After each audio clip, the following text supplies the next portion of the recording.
How to turn off replay on Snapchat. Hi everyone, this is Max. I hope you are doing great, so let's start without wasting time. First of all, open up your Snapchat.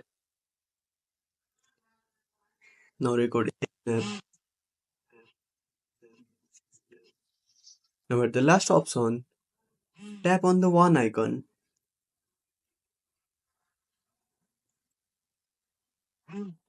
Now make sure to select play once and tap on send. Now go back, tap on the chat icon and open up any chat. Now tap on the profile icon, tap on the three dots and go to chat and notification settings.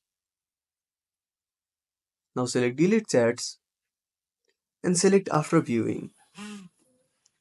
So that's it. If you found this video helpful, smash that like button and subscribe our channel for more awesome content. Have a burning question, want to suggest a topic? Drop down a comment below. This is Max signing off until next time.